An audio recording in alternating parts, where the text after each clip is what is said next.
में भी मैं कहूँगी we are skipping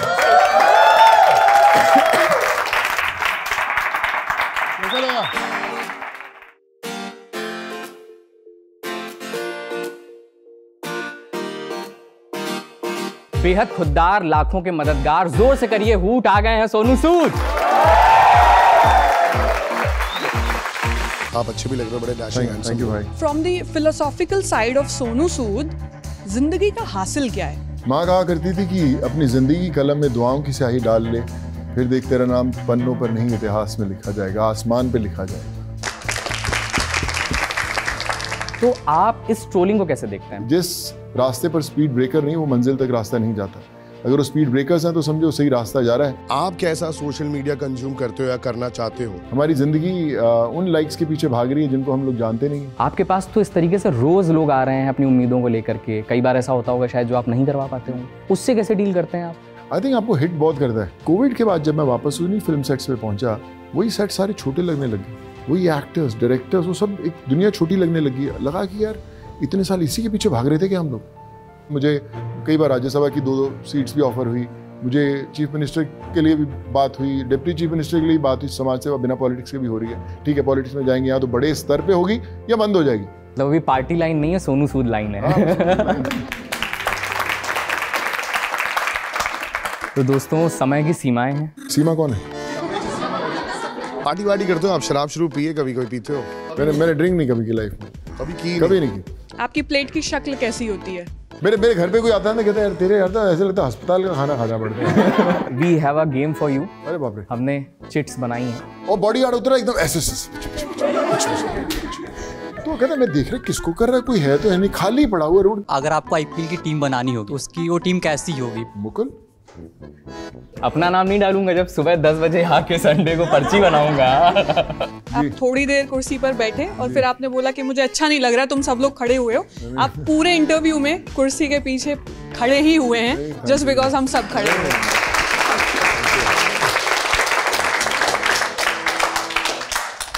hello and welcome, मेरा नाम है मुकुल सिंह चौहान और आज हमारे दफ्तर में आए हुए हैं एक्टर और अब डायरेक्टर, बेहद खुददार, लाखों के मददगार, जोर से करिए हूट, आ गए हैं सोनू सूद। कैसी?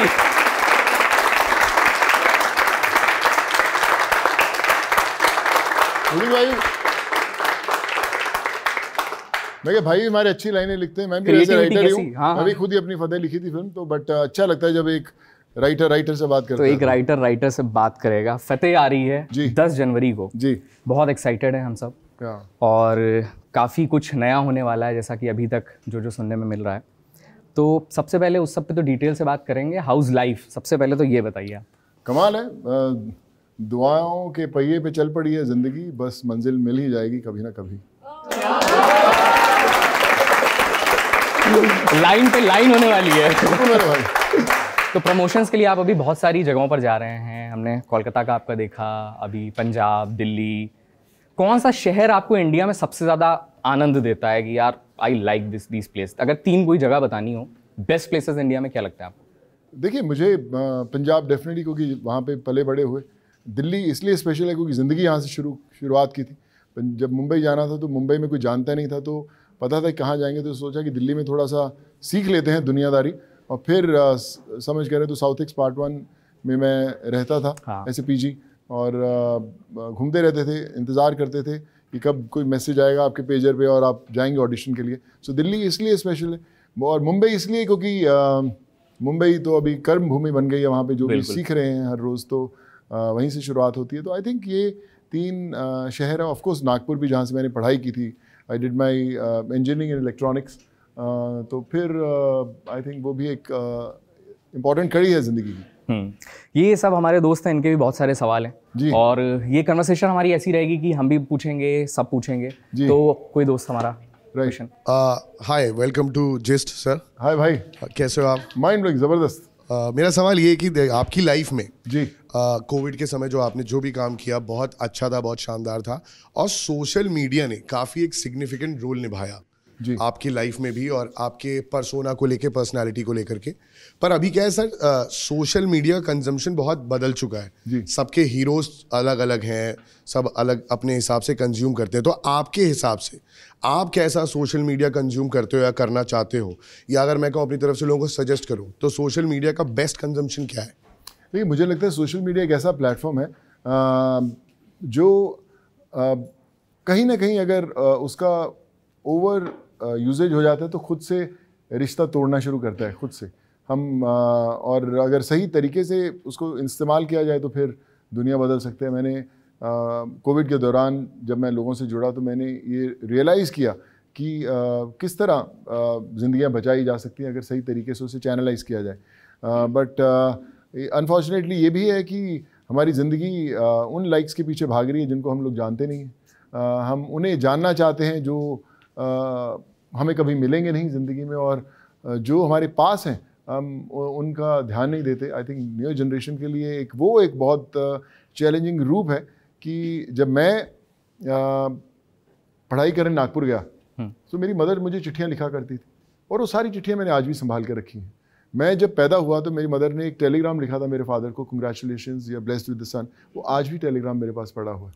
सो आज मेरे मदर फादर नहीं रहे हैं, लेकिन जब मैं उनसे जुड़ता हूँ तो मैं वो चिट्ठियाँ पढ़ पाता हूँ। मैं हमारी इतने कमाल के हमारे लोग हैं, पर मैं बोलता हूँ कि कितने लोग हैं जो चिट्ठियाँ लिखते हैं या जिनके पेरेंट्स ने चिट्ठियाँ लिखी या वो रिकॉर्ड्स बचे। तो मैं अपनी मदर से पूछता था, मम्मा हर रोज़ आपसे फ़ोन पे बात करता हूँ, तो क्यों लिखते हैं हम लोग चिट्ठी? क्योंकि बात करने को नई चीज़ नहीं होती, आप हर रोज़ ही तो फ़ोन पे बात करते हैं। आजकल तो फ़ोन उस समय STD PSO पे लाइन में लगाना पड़ता था, नंबर आता था, फिर अगर नहीं लगा तो फिर वापस लाइन शुरू होती थी और फिर आप बात करते थे।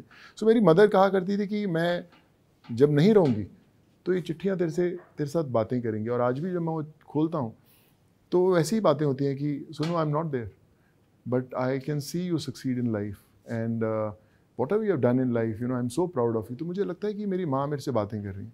So I feel in today's world it's very important, specially for you guys, to tell your parents how important they are, to preserve those memories which won't be there tomorrow and you will regret it.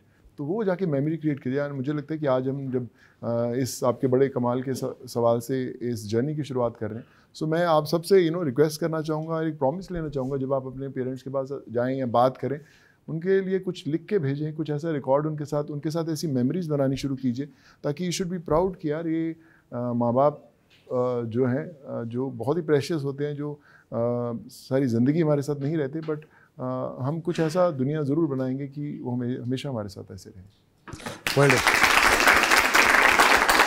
जो अंकित पूछ रहे हैं उसी का extension आप मान सकते हैं कि सोशल मीडिया का एक जो अब एस्पेक्ट हमारे सामने और आ रहा है वो है खास तौर से जो लाइमलाइट में है उन लोग के लिए है ट्रोलिंग। राइट। और आप जब इतना लाइमलाइट में रहते हैं, जो काम करेगा उस पर अच्छी बातें भी होंगी, उस पर तमाम तरीके की बातें भी होंगी। हम देखते रहते हैं कि बहुत सारा एक वर्ग है जो बहुत तारीफ करता है आपकी, एक वर्ग है जो भयंकर ट्रोल करता है। मतलब मैंने जब रिसर्च करा तो देखा कि कितने मीम्स बने हुए हैं और काफ़ी खतरनाक तरीके के। तो आप इस ट्रोलिंग को कैसे देखते हैं? बिकॉज बहुत सारे लोग हैं जो उस ट्रोलिंग से बहुत ज़्यादा इफेक्ट भी होते हैं, उनकी मेंटल हेल्थ भी इफेक्ट होती है। और आजकल कई चीज़ें ऐसी हैं, जैसा कि अभी फतेह में भी बात हो रही है, कि वो अब सिर्फ डिजिटली नहीं रह गया है, वो क्राइम उससे बाहर भी आ गया है। तो how do you deal with this trolling and these things? I think in today's time it's very important to be very very strong, not only physically but mentally also. हम उन लोगों को क्यों इफेक्ट होने दें हमारी ज़िंदगी में जो हमारे लिए मायने नहीं रखते, या हमें सोचते हैं कि हम सही करें गलत करते हैं। I think we should give any liberty to anyone to decide कि वो सही तय करें कि हम सही हैं गलत। जब मैं कोविड में मदद करनी शुरू की थी तो बड़े लोगों ने बोला, यार ये पॉलिटिक्स में आएगा, ये देखना अचानक शुरू हुआ, देखा भी पॉलिटिक्स में आएगा, ये देख 10 दिन में बंद कर देगा सब। आज उसको 4.5 साल हो गया। आज संडे, आज जब बात कर रहे हैं तो मेरे घर पे आज भी 350-400 लोग खड़े हैं, जिनसे मैं अभी फ़ोन पे वीडियो कॉल पे बात करके बोलता हूँ कि यार मैं यहाँ पे हूँ नहीं, but my team will take care of you. So idea ये है कि आप किसी को दिखाने के लिए कर रहे हैं कि भैया मैं कर दूं, या फिर अगर आप करेंगे वो बहुत शॉर्ट लिव्ड रहेगा और लंबा नहीं चलेगा, और आप थोड़े दिन में थक जाओगे यार कि यार बस मेरे से और नहीं होगा। बट आई ऑल्सो बिलीव कि आप को जब लोग ट्रोल करेंगे या आपकी तारीफ़ करेंगे या कुछ भी जो भी आप, क्योंकि you are being a public figure, तो लोग उंगलियां उठाएंगे, या तो आप बंद कर दें उस काम को कर रहे हैं, या आप चालू रखें। मेरी माँ हमेशा कहा करती थी कि जिस रास्ते पर स्पीड ब्रेकर नहीं वो मंजिल तक रास्ता नहीं जाता। अगर वो स्पीड ब्रेकर्स हैं तो समझो सही रास्ता जा रहा है, और अगर आप पे लोग उंगलियां उठा रहे हैं, ट्रोल कर रहे हैं या तारीफ़ कर रहे हैं, तो मतलब आप कुछ ना कुछ तो ऐसा कर रहे हो जो समाज में कहीं ना कहीं मायने रखता है। जब इलेक्शंस होते हैं तब होते हैं, मुझे कई बार राज्यसभा की 2 सीट्स भी ऑफर हुई, मुझे चीफ मिनिस्टर के लिए भी बात हुई, डिप्टी चीफ मिनिस्टर के लिए बात हुई, सब। तो लोगों ने कहा, बड़े लोगों ने, तेरे को पता है कितनी बड़ी बात है तेरे को मिलना, बड़े बड़े तुम्हारी लाइन के अंदर जो एक्टर्स हैं उनको ये मौके नहीं मिलते करने के लिए, और आप मना कर रहे हो। सो मुझे मैंने कहा कि मुझे 2 चीज़ों का अभी झुकाव नहीं है, एक है पावर और एक है पैसा। मुझे अपना क्राफ्ट अच्छा लगता है, मुझे फिल्में बनाना अच्छा लगता है, मुझे एक्ट करना अच्छा लगता है, अभी मुझे डायरेक्ट करना अच्छा लगता है। और जिस दिन मुझे लगेगा कि मुझे ये उतना एक्साइट नहीं कर रहा और मुझे एक पॉलिटिक्स में घुसना है या समाज सेवा करना है, आज समाज सेवा बिना पॉलिटिक्स के भी हो रही है, ठीक है, पॉलिटिक्स में जाएंगे यहाँ तो बड़े स्तर पे होगी या बंद हो जाएगी कि भैया नहीं करना। सो आई फील कि अभी मैं खुद की सुनता हूँ, सही करता हूँ या गलत करता हूँ, पर मुझे पूछना नहीं किसी से पड़ता। So I think I'm in a happy space, and that's why I want to continue like this. मतलब अभी पार्टी लाइन नहीं है, सोनू सूद लाइन है। हाल दिमाग में आता है कि जिसका जितना बड़ा फैन बेस, जो जितने लोगों को इन्फ्लुएंस कर सकता है, उसकी पॉलिटिक्स में एंट्री उतनी फिक्स हो जाती है कि हाँ कभी ना कभी। तो अभी आपने इस बात का तो जवाब दे ही दिया कि आप अपने कॉन्शियस को फॉलो कर रहे हैं, जब आपको लगेगा आप पॉलिटिक्स में आ जाएंगे। जी। सवाल मेरा ये है कि हम सब किसी ना किसी पर्पस को फॉलो कर रहे हैं लाइफ में, सबका कोई ना कोई पर्पस है। आप इतनी चैरिटी करते हैं, तो अगर मैं इस बात को ऐसे देखूं कि चैरिटी एक फेस, आप कोविड में चैरिटी का फेस बन गए, है ना, तो अब from the philosophical side of Sonu Sood, जिंदगी का हासिल क्या है? माँ कहा करती थी कि अपनी ज़िंदगी कलम में दुआओं की स्याही डाल ले, फिर देख तेरा नाम पन्नों पर नहीं इतिहास में लिखा जाएगा, आसमान पे लिखा जाएगा। सो आई थिंक आप कितने भी अमीर बन जाएं, आपसे एक ज़्यादा अमीर वाला आदमी, आप कितनी भी महंगी गाड़ी लीजिए, एक बाजू वाला एक और उससे महंगी गाड़ी लेके निकलेगा, आप जितने भी महंगे कपड़े पहन लीजिए, एक और उससे बेहतर आपसे महंगा वाला होगा। सो आइडिया ये है कि अगर आपसे किसी को उम्मीद नहीं है तो आपका जीवन अधूरा है, और अगर आप किसी के लिए कोशिश नहीं कर सकते तो भी आपका जीवन अधूरा है। मेरे घर पे जब 250-300 लोग आते हैं, मुझे 4-4 घंटे लग जाते हैं उनकी बातें सुनने के लिए, 5-5 मिनट देने पड़ते हैं। और कई बार होता है कि यार तेरी क्या प्रॉब्लम है, अच्छा हार्ट सर्जरी कल वहाँ हॉस्पिटल पर हो जाएगी, तेरा अरे हो जाएगी, मतलब अभी तो 2 मिनट हुए, आप ऐसे कैसे हो जाएगी? मैं क्या हो जाएगी, तो जा वहाँ पे। और कई बार हम नहीं कर पाते, पर आइडिया ये है कि अगर आप उनकी बात सुन लें, आप किसी की सुन लें कि यार मैं कोशिश कर रहा हूँ, देख मुझे पता नहीं होगा नहीं होगा, मैं कोशिश करता हूँ। जो आदमी यूपी, बिहार, झारखंड, उत्तराखंड, आंध्रा, तेलंगाना से चल के आता है, उसको पता नहीं कि मेरी आज मुलाकात होगी नहीं होगी, लेकिन वो उम्मीद लेके आ रहा होता है, और हम उसको लगता है कि सामने वाले ने उसके लिए कोशिश की, तो I think your job is done. Bihar में जब बाढ़ आई थी, मुझे याद है, मुझे गांव का नाम भी नहीं याद है, वहाँ पे जाना भी बड़ा मुश्किल था। तो मुझे याद है कि मैं जब कोविड में किसी को भेजा था, तो मैंने बोला यार देख क्या वहाँ पे उन परिवारों की बुरे हाल है, मुझे ट्वीट आ रहे हैं, देख क्या कितने जेन्युइन है। जब वो देख क्या कहता, हाँ सर एक परिवार है, उसके घर पे 2 भैंसें थी, बाढ़ में निकल गई, अभी उनके पास खाने पीने के लिए, मैंने बोला 2 भैंसें खरीद को दो इसको। तो भैंस कौन सी खरीदनी, कितना दूध देती मुझे नहीं पता, मैं कहाँ से जाऊँगा मंडी से भैंसों से। वो बंदे ने जाके, जो वहाँ पे लेबर का काम करता, आज भी हमारे पास बॉम्बे में आता है मिलने, उसने जाके 2 भैंसें उसके लिए खरीदी। कहता वो बड़ा खुश होला, सर भैंस तो खरीदी, साथ में एक बछड़ा भी था, एक नया मिला, वो भी हमने खरीदा, हमने भरा, और आज चलो उसकी ज़िंदगी चलती रहती है। तो आइडिया ये है कि उसने, जो लेबर का काम करता है, उसने उस इंसान की ज़िंदगी बदली। चाहे ज़रिया मैं बना हूँ या कोई भी बना हो, हमें ज़रिया बनना है, हमें वो टाइम निकालना है। हम बोलेंगे यार मैं करना शुरू करूँगा, आप देखोगे, आप खुद ही कल से आप शुरू कर दो, आपको देखोगे, आप आपके पास रिसोर्सेज ना हो, पैसा ना हो, थोड़ा सा समय देना शुरू करो, कैसे कनेक्शन जुड़ने शुरू होते हैं अपने आप। मुझे लोग पूछते थे कि यार लोगों को घर कैसे भेजा तूने यार, ना तो बसें चलती थी, ना फ्लाइट्स चलती थी, ना ट्रेन चलती। मैं बोलता मैं नहीं भेज रहा हूँ यार, उसके माँ बाप जो इंतज़ार कर रहे हैं, उनकी दुआएं मुझसे भिजवा रही हैं, तो अपने आप होता गया। तो I think try that and it will happen. इसी में एक चीज़ और मैं पूछना चाहता हूँ कि जैसे कई बार आप, ऐसा भी होता होगा कि आप नहीं कर पाए चीज़ों को। कोविड के टाइम पे हमारे पास भी बहुत सारे लोग आते थे कि आप कहीं से कुछ मदद करवा दीजिए, किसी से बात कर लीजिए, कह लीजिए। उसमें कई बार ऐसा हुआ कि नहीं हो पाया, और हमें सामने सामने पता चला कि अब मत करवाइए सर, वो हो गया दुनिया से चले गए। आपके पास तो इस तरीके से रोज़ लोग आ रहे हैं अपनी उम्मीदों को लेकर के, कई बार ऐसा होता होगा शायद जो आप नहीं करवा पाते हैं, उससे कैसे डील करते हैं आप? आई थिंक आपको हिट बहुत करता है। मैं तो रोज़ कितने किस्से हमारे साथ होते थे, हम बचाने की कोशिश करते थे, नहीं बचा पाते थे। मुझे याद है एक इंडिगो में लड़की काम करती थी नागपुर की, उसके लंग फेलियर हो गया, अच्छा हॉस्पिटल नहीं था, उसको बड़े हॉस्पिटल नागपुर में बोला, तो कहते हैं सर नहीं बचेगी लड़की। फिर हमने बोला कि मैं इसके लिए मैंने एयर एम्बुलेंस इंतजाम की कि इसको हैदराबाद में अपोलो हॉस्पिटल भेज दें। अपोलो हॉस्पिटल भेजा और उन्होंने भेजने से पहले बोला कि सुनो भाई इसके बचने के चांसेस 10-15% है, तो आप लेना चाहते हैं नहीं चांसेस? तो मैं कि नहीं इसको भेजेंगे हम लोग यार। उसको भेजा, वो 1-1.5 महीना सर्वाइव की, ऑलमोस्ट ठीक होने वाली थी लेकिन नहीं बच पाई। तो उसके माँ बाप रेलवेज़ में काम करते हैं, उनके बेटे की भी उसी दौरान डेथ होगी। तो आज भी जब मुझे मिलते हैं ना कि कहते सोनू सर हमें ना हमारे बच्चे दोनों चले गए, लेकिन हमें ना इस चीज़ का गम नहीं है कि उनके लिए हमने कोशिश नहीं की। अगर आप उनको शायद हैदराबाद नहीं भेजते ना तो मुझे लगता है यार हमारी बेटी बच जाती थी यार, बच नहीं पाई, लेकिन आपने भेजा उसको ना, उसकी आज हमें लगता है कि यार हाँ हमने अपने बच्चों को बचाने की कोशिश की। सो मैं ये कहता हूँ कि आपको हिट तो डेफिनेटली करेगा, आपको मेंटली बहुत, मुझे कई बार बैठे बैठे रोना निकलता रहता था और मैं सोचता था मैं इनको जानता ही नहीं यार, कंट्रोल ही नहीं हो रहा, बिकॉज इमोशनली आपको इतना हिट करती है वो चीज़ को कि आप उनके लिए ट्राई कर रहे हैं, देन यू फेल।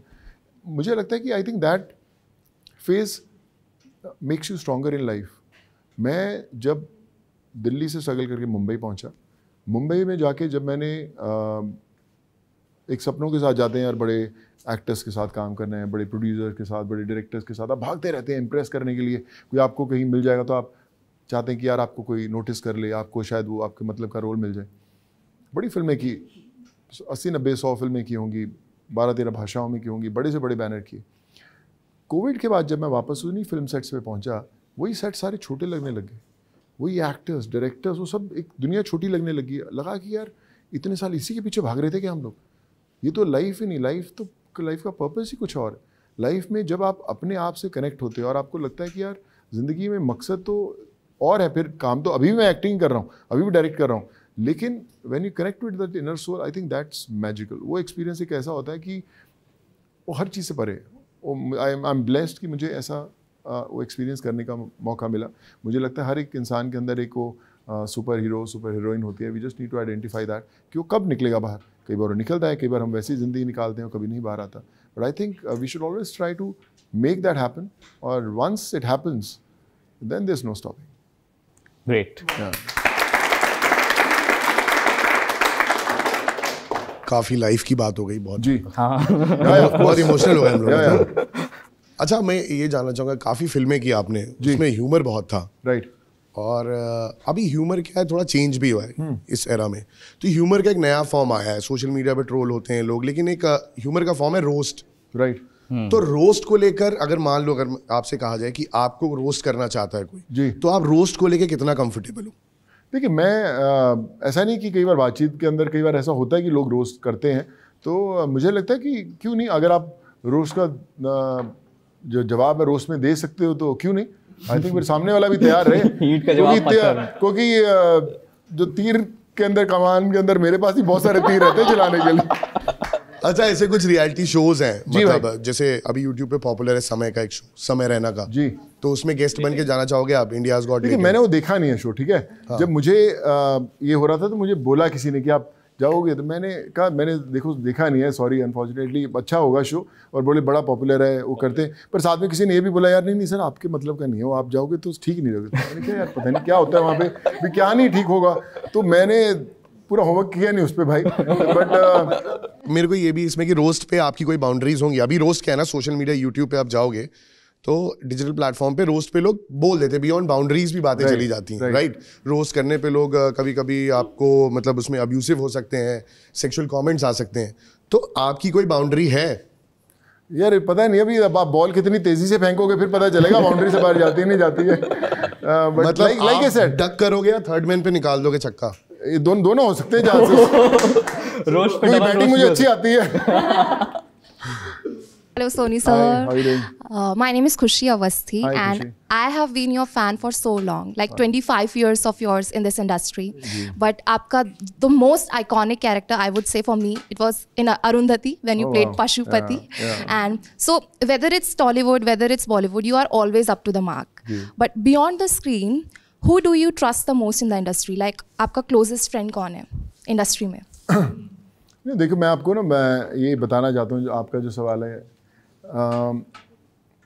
फ्रेंड्स की ना डेफिनेशंस बदल गई हैं आजकल आपका क्लोजेस्ट फ्रेंड है आपका इंस्टाग्राम, आपकी स्नैपचैट, है ना। तो ये बन गया आजकल। मैं थोड़ा सा कम रहता हूँ, मैं स्नैपचैट वगैरह में इन पे हूँ नहीं, बट हमारी इंडस्ट्री में क्या होता है कि जब आप एक फ़िल्म करते हैं तो आपका एक कोई एक्टर्स होते हैं, बड़ा टाइम बिताते हैं, वर्ल्ड टूर पे जाते हैं साथ में, यू ईट टुगेदर, आप बाहर जाते हैं, और फिर जब आपका प्रोजेक्ट ख़त्म होता है तो फिर आप अपनी अपनी दूसरे प्रोजेक्ट्स में बिजी हो जाते हैं, फिर दूसरे दोस्त बनने शुरू हो जाते हैं।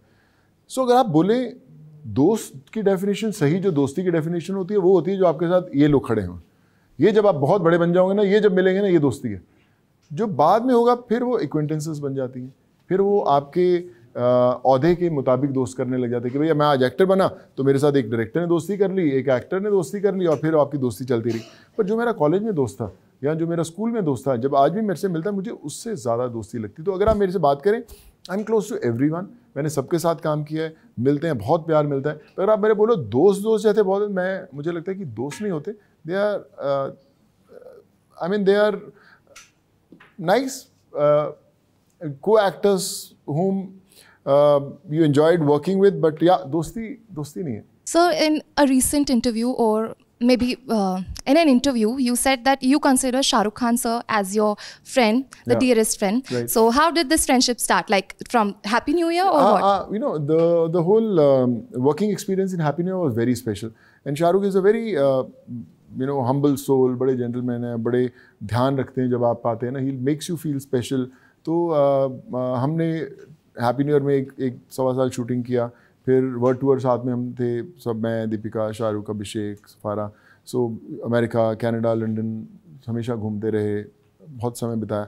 सो एक अच्छी दोस्ती हुई उनसे, आज भी जब मिलते हैं बहुत वार्मली मिलते हैं और अच्छा लगता है। And I think it's a blessing to work with great co stars, and yeah Shahrukh is one of them. As you said, आप क्रिकेट काफी खेलना भी पसंद करते हो और देखना भी पसंद करते हो, तो अगर आपको आईपीएल की टीम बनानी होगी तो उसकी वो टीम कैसी होगी? प्लेइंग 11 क्या होगी? Which players will you target? Playing 11? Playing 11 बनाइए। हाँ।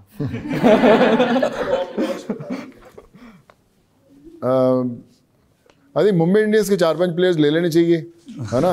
हार्दिक हो, रोहित हो, उधर से विराट पकड़ लें आप, आरसीबी से, and I think Bumrah is great, Amandeep is good, Jadeja and Shivam Dubey और ऋषभ पंत, आई थिंक बन के 11। फिर कैप्टन कौन होगा? मुंबई कंफ्यूज थी हार्दिक पांड्या और रोहित शर्मा में लास्ट सीजन, तो आप किसे कैप्टन बनाने वाले हो? हम बना देंगे शिवम दुबे को, बना दे काम पे लगा दो उसको। फिर इस टीम के लिए बजट भी 200 करोड़ का चाहिए होगा। हाँ जी, बजट भी फिर 200 करोड़ का चाहिए होगा। बजट बढ़ जाए। अरे बजट बढ़ जाए, क्या बढ़ जाए, महंगाई है तो चला लेंगे काम यार। Thank you sir. Thank you. मतलब अभी आपकी इस मूवी में एक सॉन्ग है Hitman ji. First of all, आपकी जो गेटअप है, बचपन का गेम है हमारा हिटमैन, अच्छा, ऐसे ही सूट पहनता है वो, तो बड़ा अच्छा है, बड़ा आप अच्छे भी लग रहे हो, बड़े डैशिंग हैंडसम हो, नो डाउट। और ये जो गाना है हिटमैन, राइट, अभी इंडिया में क्या है, अब ये मैं जानना चाहूँगा कि इंडिया में हिप हॉप का सीन बहुत बूम कर रहा है जी, तो आप कौन सा म्यूजिक सुनते हो, या फिर इंडिया में जो हिप हॉप आर्टिस्ट आ रहे हैं तो आपके फेवरेट कौन है? Indie artist, hip hop artist, Seedhe Maut, Krishna, इन सब के बारे में सुना है कभी? मैं सच्ची बोलूँ आपको, मेरी अगर हमारी फिल्म फतेह की बात करो ना, इसमें अरिजीत सिंह है, हनी सिंह है, बी प्राक है, विशाल मिश्रा है, सुखविंदर सिंह है, जुबिन नौटियाल है, स्टीफन बैन है, असीस कौर है, ऐसे सारे सिंगर्स हैं। आप, मुझे लगता है सब मैंने इकट्ठे किए, सबसे ही गवा दिया है। सबसे गवा दिया मैंने, ठीक है, सारे हैं। पर अगर आप बोलो ना कि मैं अपनी गाड़ी में बैठ के म्यूजिक सिस्टम ऑन करता हूँ, मैं नहीं करता। तो मैंने बड़ी महंगी गाड़ी मेरे ली, उनमें उन्होंने बड़ा बताया यार ऐसा म्यूजिक सिस्टम है, फलाना है, ये है, वो है, मैंने आज तक चला के नहीं देखा। तो मेरे घर पर इतना चलाओ थी, मेरे को समय माइंड ही इतना ऑक्यूपाइड रहता है जब बैठते हैं फ़ोन पे निकलते हैं। बट आई वुड से कि म्यूज़िक बड़ा रिलैक्सिंग है, बड़ा होना चाहिए। मैं थोड़ा अपने आप को, अनफॉर्चुनेटली मुझे लगता है कि मुझे थोड़ा ज़्यादा ध्यान देना चाहिए उस पर। Sir, so firstly congratulations for your new upcoming movie. My question was related to the movie itself. Is there any unique factor or something extraordinary for the audience in the movie that you think would be like a moral or a different fact in the movie? देखिए, फतेह शुरू हुई film, फतेह जो है आम जनता की कहानी। जब मैं लोगों की मदद कर रहा था तो बहुत सारे साइबर फ्रॉड्स हो रहे थे। लोग जो मुझ तक पहुंचना चाह रहे थे उनके पैसे निकाल लेते थे। कोई इंस्टेंट लोन ऐप दे के कि भैया हम सोनू की सूद की टीम से हैं, आपको इंस्टेंट लोन ऐप मिल जाएगा, आप ये डाउनलोड कीजिए, आपको इतने पैसे मिल जाएंगे, आपका काम है, लोग ले लेते थे। फिर उनको हरेस किया जाता था, फैमिली की पिक्चर्स लेके मॉफ करके किया जाता। हमने करीबन 700-750 FIR पूरे इंडिया में मैंने करवाई, बहुत लोगों को पकड़ा है, 1-2 लोगों ने सुसाइड भी कर लिया उस दौरान, ऐसे केसेस हुए। सो मुझे लगा ये इतना बड़ा मुद्दा है ना, लोगों को बताना ज़रूरी है। So that's the time I started writing Fateh, और फतेह लिखी, बनाई, और मुझे लगा कि ये फिल्म क्यों देखें लोग। मुझे एक्शन का बड़ा शौक़ है, मैंने बड़ी फिल्म में एक्शन किया, पर मुझे लगा कि फिर भी जो मैं कर सकता हूँ मुझसे नहीं करवाया इतने सालों में। और हमारी फिल्म में एक्शन कैसे होता है कि एक एक्शन सीक्वेंस होती है, क्लाइमैक्स उसमें डिसाइड होता है कि यार बॉस ये ऐसे एक्शन सीक्वेंस होगा, गाड़ी उड़ेगी, वो आएगा, कुछ ऐसे एक्शन 20-25 लोगों से मार रहे हैं, एक बम फटेगा, ये करेगा, एक ऐसे बनाए थे। क्या होना है वो कुछ किसी को पता नहीं, और आज तक मुझे तो किसी ने स्क्रिप्ट दिया कि एक्शन में स्टोरी क्या है। सो मैंने बोला कि यार अगर मैं फिल्म बना रहा हूँ एज ए डायरेक्टर तो ये आम तो नहीं होगी, नहीं तो मैं नहीं बनाऊँ। फिर मैंने एक उस एक्शन का स्क्रिप्ट लिखना शुरू किया। मैंने आई गॉट माई सन, मैं उसके यंग से सब दोस्त बैठे, मैंने बोला कि यार तुम फतेह क्यों देखना चाहोगे कि एंड उसमें एक ऐसा कुछ होना चाहिए एक्शन की जो हमने कभी बॉलीवुड में देखा ना हो। तो मैंने बोला अच्छा बॉलीवुड में देखा, अभी हर बंदा एक से एक बजट लेके आएगा और डालेगा, ऐसा क्या एक्शन होगा। फिर कि ऐसा एक्शन जिसमें कभी कोई कट ही ना हो, एक ऐसा सीक्वेंस जिसमें कोई कट ना हो। सो मुझे बड़ा एक्साइट किया। मैं क्या यार एक प्लान करते, जो मैंने स्क्रिप्ट बनाया करीबन 3.5 से 4 मिनट का एक्शन सीक्वेंस बन रहा था, जिसमें मैं 70 लोगों से लड़ रहा हूँ पर कट नहीं है उसमें। मैं क्या ये करेंगे अभी, तो मैंने एक उसकी स्क्रिप्ट लिखनी शुरू की, वो लड़ेगा किस चीज़ से, कि भैया पहले गन से लड़ रहा है, गन खत्म हुई तो मैगजीन लिया, मैगजीन से मारना शुरू किया, मैगजीन खत्म हुआ तो कप मिला, कप से मारना शुरू कर दिया, प्लेट दिखी तो प्लेट से मारना शुरू कर दिया, पैन दिखा तो गर्म पानी फेंकना शुरू कर दिया, फिर पैन से मारना शुरू, जो चीज़ें आसपास उसको दिखती जा रही हैं उनको वेपन्स बनाना शुरू किया। तो मैंने एक वो दुनिया क्रिएट की कि यहाँ पे ऐसा कुछ एक्शन प्लान करेंगे। ली विटेकर जिन्होंने captain Marvel, Jurassic park, fast and furious films की, मैंने उनको बोला कि यार ये एक्शन है, तो बोला यार ज़बरदस्त है, लेकिन ये we don't have those kind of stunt guys in India जो करेंगे। अगर 69th आदमी ने गलत कुछ कर दिया तो फिर से वापस पूरा होगा, तो ये कैसे ख़त्म करेंगे हम लोग। तो I said let's call people from abroad, उनको ट्रेन करते हैं या उनको वहीं पे ट्रेन करो जहाँ। So we got fighters from Mexico, we got people from South Africa, और उनको अपनी अपनी जगह पे ट्रेन किया गया 2.5 महीने। तो 2.5 महीने का प्रेप हुआ था उस सिंगल शॉट के लिए, विच वी अचीव्ड इट। जब आप देखेंगे, मुझे ऐसा लगता है, मैंने तो अपनी लाइफ में ऐसा एक्शन नहीं किया करीबन 80 से 100 फिल्मों में, और मुझे लगता है ना कि हिंदी सिनेमा ने उस तरह का स्मार्टली एग्जीक्यूटेड एक्शन देखा होगा। तो I think that's also one reason why you should watch it. Actor के लिए इम्पॉर्टेंट होती है फिटनेस, वी ऑल नो जी। तो सबसे पहला सवाल तो यही कि आपका फिटनेस मंत्र क्या है, प्लस एक और क्यूरियोसिटी ये कि जो प्रोटीन सप्लीमेंट्स हैं आपका टेक क्या है उस पर। देखिए fitness is not something which you can achieve in a month or 2। लोग बोलते हैं यार एक फिल्म किया उसके लिए 3-4 महीने 6 महीने एक्टर ने बड़ी तैयारी की, उसने कुछ खाया नहीं, कुछ पिया नहीं, और फिर फिट हो गया, फिर आपने छोड़ दिया। ये आपकी ज़िंदगी की रूटीन है। मेरे लिए दिन में 24 घंटे नहीं 22 घंटे होते हैं। 2 घंटे मेरी जिम के लिए होते हैं, नो मैटर वॉट। मैं कितना भी लेट सोऊं, कितना भी जल्दी सोऊं, मैं 2 घंटे जाता हूं। मैंने जब नागपुर से जिम जाना शुरू किया था तब से एज वी स्पीक टुडे मैं 365 दिन जिम जाता हूँ। 2 घंटे 1.5 घंटा मैं लगाता ही लगाता हूँ जिम में, बिकॉज आई थरली एन्जॉयड। मुझे अपने आप को पुश नहीं करना पड़ता कि यार जिम जाऊँगा, अरे आज संडे आज क्या करूँ। I look forward going to the gym कि यार जिम जाना यार बॉस, टाइम हो गया जिम का, जाएँ। वो आज तक not even once in my life कि कभी मेरे को ऐसा फील हुआ कि यार आज मन नहीं कर रहा जाने का। वो पता नहीं कैसे, I think thank God for this. So मुझे लगता है वो बड़ा ज़रूरी है कि कितना आप उसको रेगुलरली अपनी ज़िंदगी का हिस्सा बना सकते हैं। कि भैया मैं तो सिर्फ 2 ही दिन जाती हूँ, भैया मेरे पास तो टाइम ही नहीं, कोई यहाँ पे बड़ा जस्ट में बड़ा टाइम लग जाता है, मैं तो कैसे जाऊँ, मैं तो रात को 11 बजे घर गई। And second is your diet, what you eat is what you look. जो आप खाते हो वो ऐसे आप दिखते हो। तो इसलिए खाना सही है, जिम जाना ज़रूरी है। और बाहर जहाँ तक आप प्रोटीन की बात करें, कुछ प्रोडक्ट्स प्रोटीन हार्मफुल नहीं है, but you can't live on those proteins जो आज सप्लीमेंट पाउडर्स मिलते हैं। लोग उल्टी सीधी चीज़ें लगाते हैं जिम के अंदर। आपने देखा भी है कि आजकल नुकसान बड़े होते हैं, you know people loss so much, like क्योंकि नॉलेज ही नहीं है लोगों को। बट वो सुनता है कि भैया ओवरनाइट बनानी है बॉडी, 2 महीने में बन जाएगी, 1 महीने में बन जाएगी। सो जो शॉर्ट रास्ता पकड़ोगे तो फिर वो शॉर्ट रास्ता तो डेड एंड तो मिलेगा ही मिलेगा आपको। जहाँ तक मुझे पता है आप वेजिटेरियन हैं जी।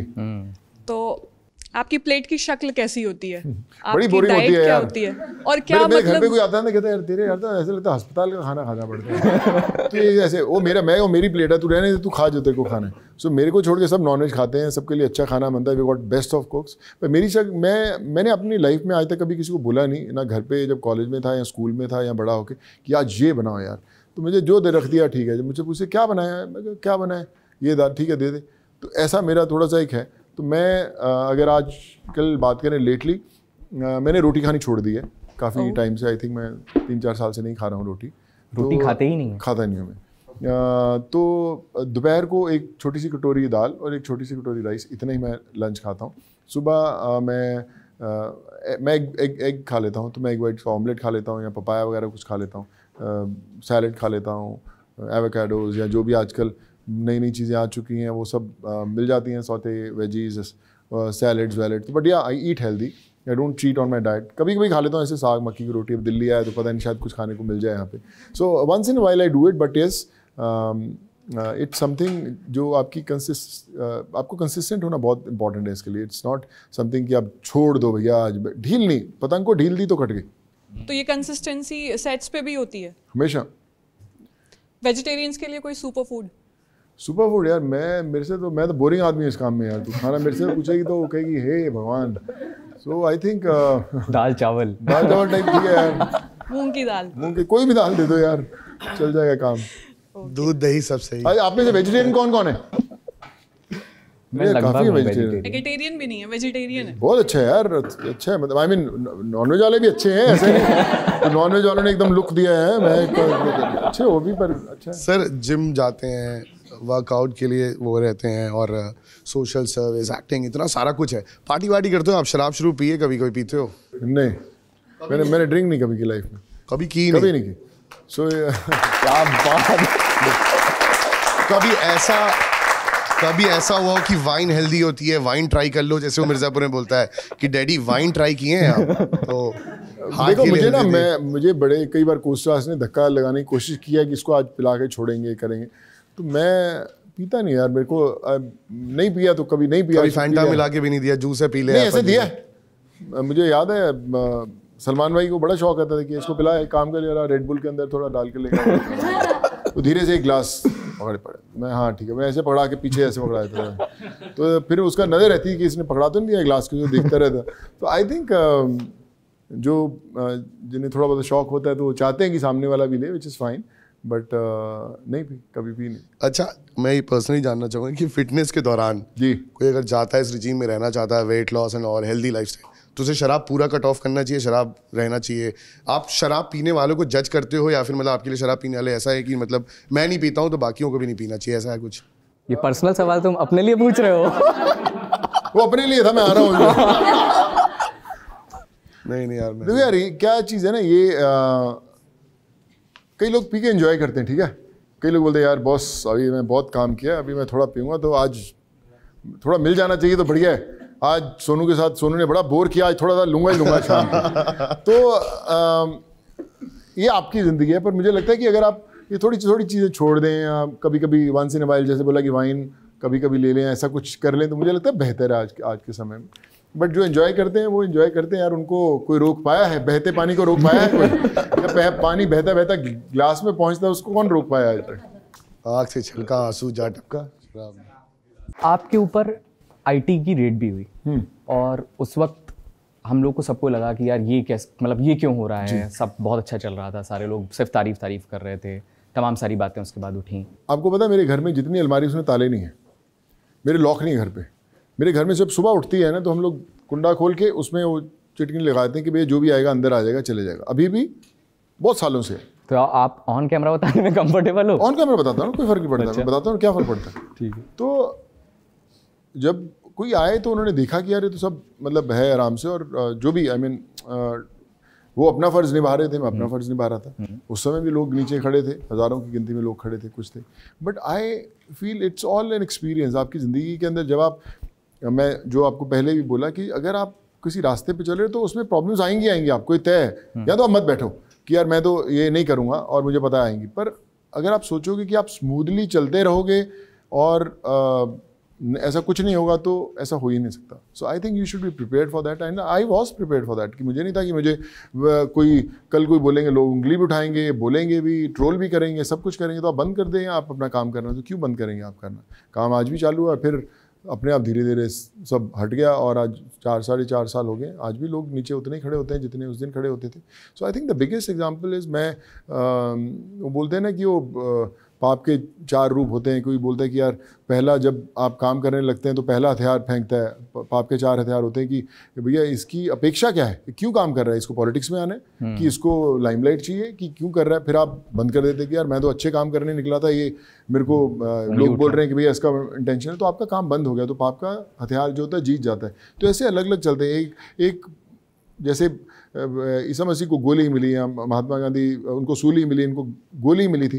तो आइडिया है कि कई बार ऐसा भी होता है कि आपकी लाइफ भी थ्रेटनिंग होती है कि यार भैया ये कर रहा है तो इसको करो, या तो फिर आप बंद कर दो, या तो फिर एक आखिरी में होता है कि आप महात्मा बना दिए जाते हो कि भैया यार ये तो भगवान है, ये तो काम कर रहा है, तो फिर आप उस भगवान का चोला बांध के बैठ जाते हो और जो आप अच्छा काम कर रहे थे बंद हो जाता है. सो पाप का जो चौथा हथियार वही होता है.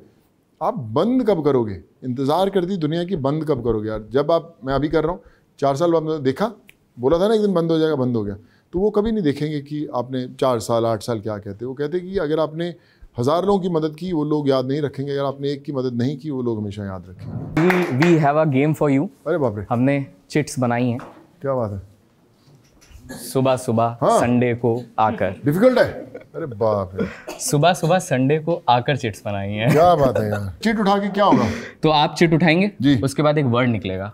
उस वर्ड पे आपको कुछ भी 1 मिनट का जो भी आता है आपके ख्याल में, 30 सेकेंड 50 सेकेंड का, वो आपको बोलना होगा.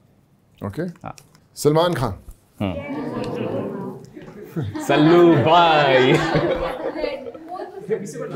बोल दो, तो शर्मा क्यों रही है. फेवरेट है तेरे. नहीं तो मतलब उनके बारे में बोलना है कि कोई उनका, आपको उनके बारे में जो भी फील होता हो. आप जब सलमान खान का नाम सुनते हैं तो आपके जहन में जो भी आ रहा है वो आप बताइए. I think Salman is a great person. बड़े मस्त बंदे हैं. मुझे याद है कि जब हम लोग शूटिंग कर रहे थे दबंग की, तो एक बार मुझे खाने पे लेके गए और मैं बैठा था बाजू में. यार सोनू यार तू बहुत लंबा है, तू कंफर्टेबल तो है ना गाड़ी के अंदर. तो मैं कहा क्या ना सलमान, कानून के हाथ और सोनू सूद की लात दोनों बहुत लंबी हैं भैया. तो कहता है बड़ा अच्छा लाइन है, इसको यूज़ करते हैं. फिर अगले दिन हमने जब सेट पे गए तो हमने बोला कि कानून के हाथ और छेदी सिंह की लात दोनों बहुत लंबी हैं भैया. So I think is a great guy. मज़ा आता है उनके साथ काम करते हुए. और जहाँ पे हम लोग शूट कर रहे थे दबंग के अंदर, एक वाई करके जगह है पूना से आगे, तो जहाँ उनका रूम था तो उसके सामने छोटा सा होटल था, कोई छोटी जगह थी, तो इक्विपमेंट्स भी थोड़े देसी टाइप के थे पड़े हुए. तो मैं रोज़ सुबह 5:30-6 बजे जिम मारने पहुँच जाता था. और जैसे ही खान साउंड भी इतनी ज़्यादा आती थी कि वो सब देसी इंस्ट्रूमेंट ठंग ठंग ठंग. तो ये उठ के सलमान की बार आते साढ़े, तू यार ना तो सोता है ना हमें सोने देता है यार. एक तो जब वेट रखता है ना, ऐसा लगता है मेरे ऊपर आके गिरता है वेट के ऊपर. तू एक्सरसाइज ज़्यादा मत किया करते हो. तो I think he's a great guy. और on camera, off camera, he's real. What about Akshay sir? Akshay is also great. मैंने उनके साथ 2-3 फिल्म्स की हैं. मस्त है. Great sense of humor. Fitness routine. You know, he's very disciplined. Time पे सोते हैं, कुछ खाते पीते नहीं उल्टा पुल्टा. And he's a very disciplined guy. That's a good part about him. Yeah. Next. देखो जो कामयाबी मिलेगी ना डिसिप्लिन के बिना नहीं मिलेगी. या तो तुक्का लग जाएगा भाई, जो तुक्का लगा यार मिल गया उसको, ठीक है यार भैया इसका डिसिप्लिन कैसे बन गया, वो फिर शॉर्ट लिव्ड है. नहीं तो अगर ऊपर पहुंचना है तो फिर दीक्षा तेरा. तो ये है नेपोटिज्म. नहीं मैं नहीं. ये अगली पर्ची है वो नहीं. देखिए जब किसी की कचौरी की दुकान होगी फादर की, तो बेटा कचौरी की दुकान पे बैठने का हक होता है. और ऑटोमेटिकली उसने पापा को देखा कचौरियाँ तलते हुए, कहता है यार मैं भी यहाँ बैठूंगा. दवाई की दुकान वाला होगा तो उसका बेटा बोलेगा बेटा दवाई की दुकान खोली हुई है फार्मेसी, तो आके बैठ सकता है. तो ऑटोमेटिकली जनरेशन चलती रहती है. वैसे ही फिल्म लाइन का जब कोई लड़का लड़की हीरो या हीरोइन होता है, उनके बेटे उसी माहौल में बड़े होते हैं और वो बोलते हैं कि यार मेरा पापा हीरो है, जब मैं भी बनूंगा, मेरी मम्मी हीरोइन थी मैं भी बनूंगा. तो उनके लिए ईजी होता है एक्सेस मिलना, और आप नज़र में होते तो आपके लिए ईजी होता है ब्रेक मिलना. फिर इंडस्ट्री के अंदर लोग काम भी उनको थोड़ा सा जल्दी कई बार दे देते हैं, क्योंकि भैया नाम होता है, कुछ ब्रांड आता है. नए लोगों के लिए बड़ा मुश्किल होता है आना. तो ये जो शब्द आया तो वहीं से आया कि भैया ये जो इंडस्ट्री के लोग हैं उनको काम क्यों मिल रहा है और बाहर के लोगों को क्यों नहीं मिलता। बट वही है कि एक जनरेशन को तो काम करना पड़ेगा, दूसरों को मेहनत करनी पड़ेगी, और अगर है तो है, उसको आप जुटला नहीं सकते। पहले भी था, आज भी है और कल भी रहेगा। बिल्कुल। Very nice. 3 और बाकी हैं। मुकुल, अपना नाम नहीं डालूंगा, जब सुबह 10 बजे आके संडे को पर्ची बनाऊंगा तो अपना नाम भी तो डालूंगा। It's acting. So acting is something that we all do every single day. Sometimes without camera, sometimes off camera. But I always say, my actors will hate me for this. पर हम लोग ये सोचते हैं कि there are many actors who are better actors off camera than on camera, which is unfortunate. But like I said, camera जब छूट जाता है जहाँ से आप एक्टिंग करते हैं, तो मुझे लगता है फिर छूट जाना चाहिए, उसके साथ नहीं चलते रहना चाहिए। बट अनफॉर्चुनेटली कई बार होता है कि एक अदृश्य कैमरा आपके साथ घूमता रहता है, और हम लोग बहुत सारे हमारे कलीग्स को देखते हैं एक्टिंग करते हुए। मैं आपको एक छोटा सा एग्जांपल बताता हूँ। एक्टर्स के साथ में बॉडीगार्ड्स देखे होंगे, बहुत सारे होते हैं, राइट? हमें भी दिए जाते हैं बड़ी बार इवेंट पे, तो मैं अपने बॉडीगार्ड बताया, यार तू जा, शाम को आ जा, घूम फिर के आ जा, मैं चले जाऊँगा। नहीं सर, आप जाओगे। मैं अभी कोलकाता था परसों, तो मुझे बोला मैंने पब्लिक में जाएंगे, हावड़ा ब्रिज पे जाऊँगा, बसेस में चढ़ूँगा। लोग अरे नहीं सर, आप क्या बातें करते हो, इतनी पब्लिक आएगी आपके पीछे, ऐसा थोड़ा। मगर नहीं, मेरे को कोई नहीं चाहिए सिक्योरिटी गार्ड। मैं बिना सिक्योरिटी गार्ड के अपनी टीम को लेके हावड़ा ब्रिज पे उतरा, पब्लिक इकट्ठी हो गई, मैं मिला उनसे, सब कुछ यार, कुछ नहीं, पिक्चर्स ली, मेरे को 10 मिनट ज़्यादा लगे, मैं टैक्सी में भी चढ़ गया, चलती बस में भी चढ़ गया, कुछ नहीं हुआ। वहाँ पे कॉफ़ी हाउस में भी चले गया, टाइम बिता के, कुछ नहीं हुआ। फोटोग्राफ्स ली, मेरे को 15 मिनट ज़्यादा लगे, but everyone was well behaved, कुछ नहीं किया। तो जो लोग होते हैं दे ऑल्सो फील कंफर्टेबल कि अरे अपने जैसे ही बंदा है। मैं बोलता है यार मुझे लोगों के बीच में जाना अच्छा लगता है, मुझे लगता है मेरे अपने लोग हैं, कोई बात नहीं, मुझे थोड़ा टाइम दो उनके साथ। और मैं आ गया। जो टैक्सी वाला था कलकत्ता वाला, जो मेरे साथ हमारी गाड़ियाँ, कहता सर मैं बड़े टाइम से ना आता हूँ, बड़े हम सब एक्टर्स को लेते हैं, बड़ी गार्ड्स लेके आते हैं, सब पूरा खाली करवा देते हैं, कॉर्नर ऑफ एरिया करवा देते हैं। उनको होता है कि यार अटेंशन मिले, कि ऐसा ना हो हम ऐसी जगह पे जाएं हमें अटेंशन ही ना मिले, पता ना चले। तो अक्सर जब एयरपोर्ट्स पे इनका अंतराज जाता है, तो मैं उन बॉडीगार्ड से पूछता हूँ, क्या रे हल्ला क्यों मचा रहा है, तू निकल रहा है, चुपचाप जाना। ठीक है, नहीं सर हमें बुलाया था, डांट पड़ती है अगर हम हल्ला ना मचाएं। तो उनको पहले ही होता है, जैसे अगर आप यहाँ पे खड़े हैं, पीछे से अंडर हट जा, पीछे तो देखते क्या हुआ, तो then you get it, draw attention, किया हट जाओ पीछे। तो एक्टर जाता है तो उसको लगता है कि देखो बहुत समय देख रहे हैं। तो अगर आपको हल्ला मचाते हुए एक्टर के आसपास दिखें तो समझ लेना बॉस दे आर ट्रेंड। अगर वो नहीं हल्ला मचाएंगे तो वो फायर हो जाएंगे। So this is how they are trained to do it. वही एक्टर अगर बिना सिक्योरिटी के चले जाएगा, कोई ज़्यादा फोटोग्राफ खिंचाने आएंगे, कोई कपड़े नहीं फाड़ देगा, कोई उसके जेब में से वॉलेट नहीं निकाल लेगा, कुछ नहीं ऐसा होगा। ये सच्चाई है। लेकिन sometimes you don't want to get into space, which is fine, हर बंदा नहीं ट्राई करता। एक एक्टर जिसका मैं नाम नहीं लूँगा, तो मैं जिम में कर रहा था, मेरा एक दोस्त है बाहर के, वेट कर रहा जिम के। तो जैसे ही वो मैं जिम खत्म कर रहा था, सुन भाई एक बात पूछूँ आपको, कहते एक गाड़ी आके रुकी, उसमें से एक बॉडीगार्ड उतरा, कोई नहीं है रोड पे, भूत भी नहीं खड़ा रोड पे, और बॉडीगार्ड उतरा एकदम ऐसे। तो कहता मैं देख रहा किसको कर रहा है, कोई है तो है नहीं, खाली पड़ा हुआ रोड, किसके लिए कर रहा है बॉडीगार्ड। तो उसने ऐसे बोला, तो एक्टर को एकदम ऐसे उठा दिया, तो ऐसे कोई नहीं है, आके चले गया अंदर। तो कहता मैंने बोला क्या है, तो बेसिकली क्या है, एक्टिंग चल रही है बॉस, कि मैं आ गया एक्टर, बॉडीगार्ड अपनी एक्टिंग कर रहा है, एक्टर अपनी एक्टिंग कर रहे हैं। तो ये जो स्पेस है बड़ी डेंजरस स्पेस है, कि जब आप ऑफ कैमरा एक्टिंग शुरू करते हैं, तो इसलिए ध्यान रखना बहुत ज़रूरी है कि बॉस ऑफ कैमरा एक्टिंग नहीं करनी। ऑफ कैमरा एक्टिंग से बचें।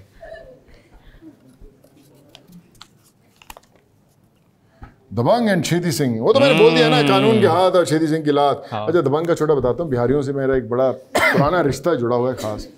मैं पंजाब से था, पढ़ाई करने आया, दोस्ती होगी बिहारियों से, क्योंकि उन्होंने बोला यार ये लड़का थोड़ा पढ़ने वाला लगता है, इससे दोस्ती कर लो तो हम भी पढ़ाई कर लें। ऐसे होता है जब माँ बाप जाते हैं तो क्या बोलते हैं, यार अच्छे दोस्तों से दोस्ती करना, अपना तुम्हारा सर्कल अच्छा रहना चाहिए। तो मैं तो थोड़ा पंजाब से गया था, कुछ ज़िंदगी में करके आऊँगा, माँ बाप का नाम रोशन करके आऊँगा, वो थॉट से मैं गया पढ़ाई करने वाला। तो बिहार ने बोला यार ये लड़का पढ़ने वाला है, इससे दोस्ती करो।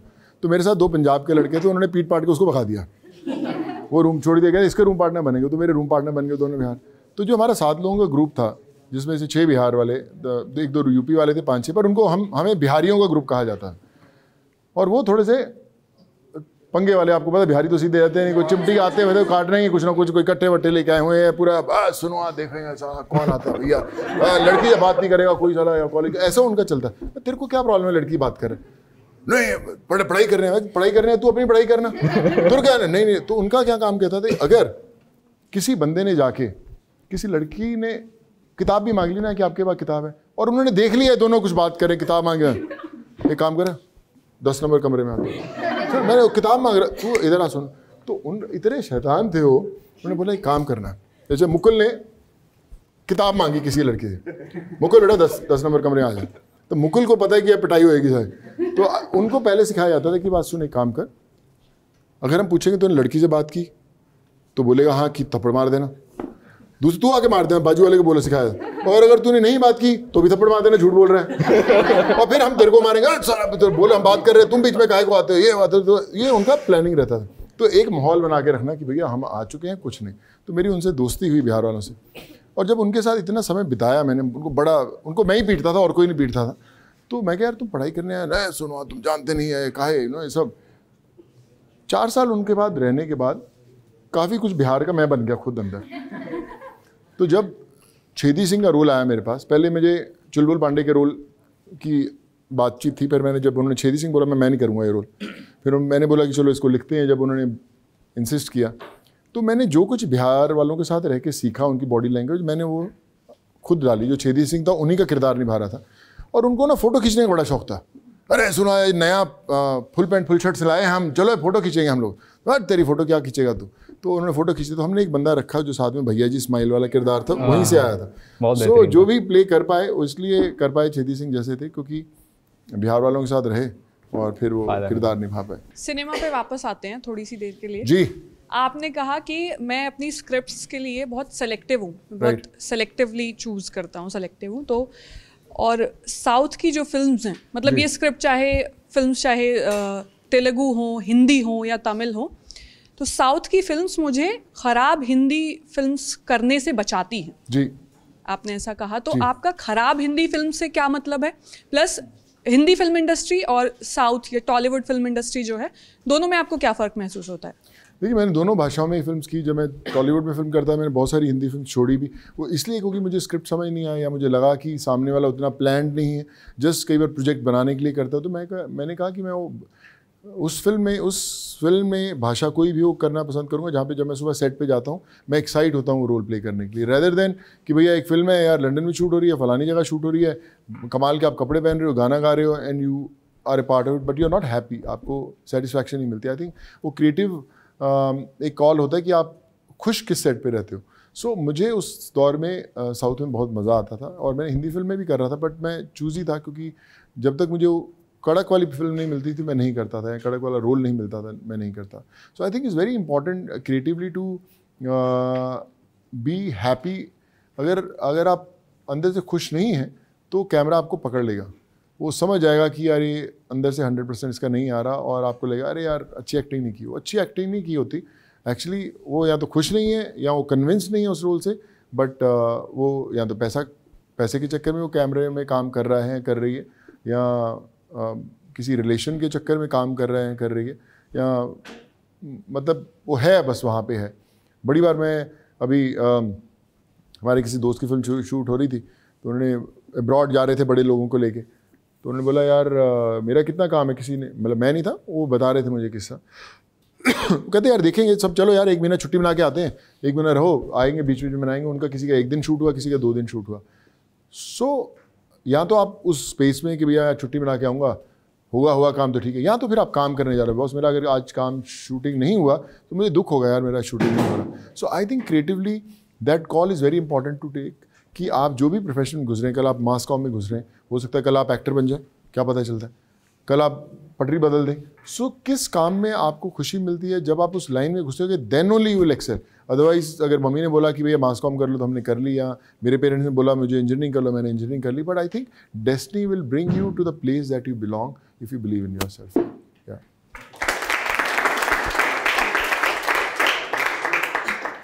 और किसी का सवाल है? Hello, sir. Hi, man. Myself, Atif. I'm sorry? Atif. Atif. Hi, Atif. So my question is कि you have achieved so much in life. आपने बहुत कुछ अचीव किया लाइफ में. Still miles to go. हाँ. But आपका नेक्स्ट आगे ऐसा कौन सा गोल है जो लाइफ में आप चाहते हो कि अचीव करना फ्यूचर में? सच्ची पूछूं तो मैंने ऐसे यार गोल सेट नहीं किया. मैं आई जैसा ज़िंदगी सामने आती है मैं I take that as a challenge. फ़िलहाल अभी फतेह आने वाली है 10th Jan को. इस फिल्म पे मैंने बहुत काम किया है, हर चीज़ पे, हर डिपार्टमेंट पे, चाहे वो एडिटिंग हो, चाहे वो साउंड हो, डिज़ाइनिंग हो, चाहे वो एक्टिंग हो, लुक हो, सब पे. सो अभी 10th Jan को आएगी फिल्म. आप देख के आइएगा, बताइए कितना पास हुआ हूँ, कितना फेल हुआ हूँ उसमें. लेकिन ईमानदारी से बनाने की कोशिश की है. And the whole experience has been very very satisfying. मुझे लगता है कि मैंने पूरी ज़िंदगी जितना काम किया उससे टू पुट टुगेदर, अगर आप उसको 2 से मल्टीप्लाई कर दें, उससे ज़्यादा मेहनत मैंने इसमें की है काम करने में. वो इसलिए क्योंकि जब मैं डायरेक्ट करने वाला था या मैं किसी एक्टर को नरेट करता था, मुझे पता था कि सबका आएगा यार एक्टिंग तो कर लेता है या इसने किया है, चलो अच्छा बंदा है, डायरेक्ट करेगा. डायरेक्ट कैसे करेगा यार पिक्चर, इसको कैसे, इसको डायरेक्शन थोड़ा कभी किया है. तो वो एक मुझे पता है कि जब मैं किसी एक्टर के पास जाऊँगा उसके माइंड में ये जहन में रहेगा and I am going to face that. पर जब मैं नरेट किया उनको सब्जेक्ट, मैं नरेट अच्छा करता हूँ क्योंकि मैं लिखता खुद, इसलिए याद रहता है मुझे. तो everyone was convinced in first go कि यार हाँ मज़ा आएगा, तू कर लिया तो. That's why I was fortunate enough to work with Naseer भाई, विजय राज, या जो भी लोग काम साथ में किए. So the idea was I explored a new Sonu Sood as a director in me when I directed that film. I want to direct my next also. मुझे ऑफर्स भी हैं स्टूडियो से कि यार तुम अपनी अगली शुरू करो, what ever you want, with whomever you want to make it, क्योंकि they saw the film and they loved it. कहते हैं अगली पिक्चर तुम्हें हमारे साथ ही करनी है. आई होप कि लोगों को पसंद आए. बट ये भी है कि जब अगली बनाऊंगा तो और इससे बेहतर बनाने की कोशिश करूँगा. अभी गोल यही है कि जो स्पेस को मैं एंजॉय कर रहा हूँ as an actor, director, writer, I want to spend some more time here, make some more films, make myself happy as an actor, director, and I hope I entertain many more people in coming days. तो दोस्तों, समय की सीमाएं हैं.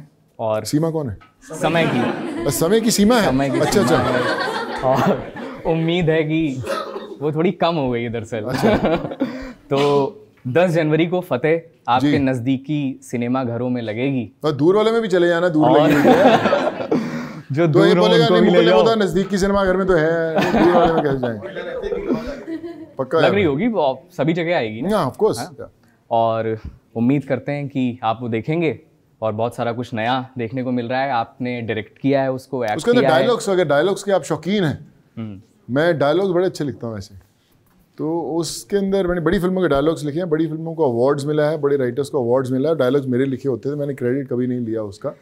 पर इस बार मैंने बोला कि मैं बात अकेले बताता हूँ तेरे को. तो मैं फतेह का बताता हूँ, ठीक है? हाँ बताइए.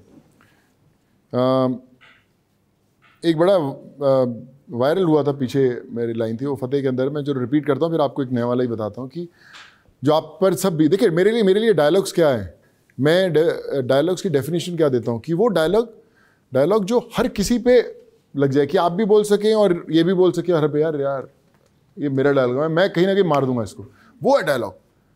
तो जब मैं फतेह लिख रहा था तो मेरे जहन में वही था कि वो लाइंस लिखनी है जो लोग रिलेट कर पाएँ और कहें यार इसको मैं यूज़ करूँगा. और उसके अंदर एक डायलॉग था मेरा जो मैं बता रहा था, मैं नसीर भाई को दिया था. इट सेज कि हर एक इंसान की ज़िंदगी में एक समय आता है जब उसे तय करना होता है कि पन्ना पलटना है या किताब बंद करनी है. सो कितने लोग समझे? बहुत बेहतरीन, बहुत बेहतरीन. कि पन्ना पलटें या किताब बंद करें, ये हमेशा आता है. और आपको भी आगे वाले समय में बहुत ज़्यादा आएगी कि क्या करूं यार, डेड एंड दिख रहा है, समझ नहीं आ रहा क्या करूं, फिर पन्ना पलटना पड़ता है. एक और डायलॉग है जो मेरा बड़ा फेवरेट डायलॉग है कि बहुत कम लोग जानते हैं कि वो बहुत कम जानते हैं. और एक पुलिस वाला फतेह सिंह के सामने बैठ के बोलता है कि फतेह, क्या ना इंसान को अपनी हैसियत के मुताबिक बात करनी चाहिए. तो फतेह बोलता है कि कहीं पढ़ा था सर कि हैसियत भी आसमान जैसी होनी चाहिए, क्योंकि ज़मीन कितनी भी महंगी हो कोई ना कोई खरीद ही लेता है यार। क्या बात है। तो अगर आपको ऐसे डायलॉग्स अच्छे लगते हैं, रिलेटेबल, तो फिर फतेह में कॉपी पेन लेके बैठ जाना। चलिए, बहुत बहुत शुक्रिया आप आए और हमारे स्टूडियो आए आप और इतना अच्छे से सबसे बात किया। बड़ा अच्छा लगा यार, thank you so much and I wish you all the best. छोटा सा ऑब्जर्वेशन है जी, कॉम्प्लीमेंट भी कह सकते हैं कि जब आपको बैठने के लिए बोला गया, आप थोड़ी देर कुर्सी पर बैठे और फिर आपने बोला कि मुझे अच्छा नहीं लग रहा, तुम सब लोग खड़े हुए हो। आप पूरे इंटरव्यू में कुर्सी के पीछे खड़े ही हुए हैं जस्ट बिकॉज हम सब खड़े हैं।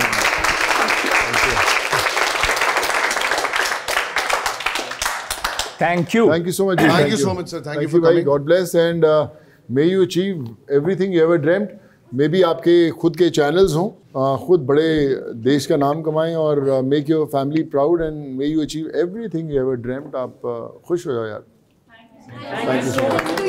Thank you. आ जाइए, चले तो तस्वीर खिंचा लेते हैं एक इन सबके साथ में। आइए आइए।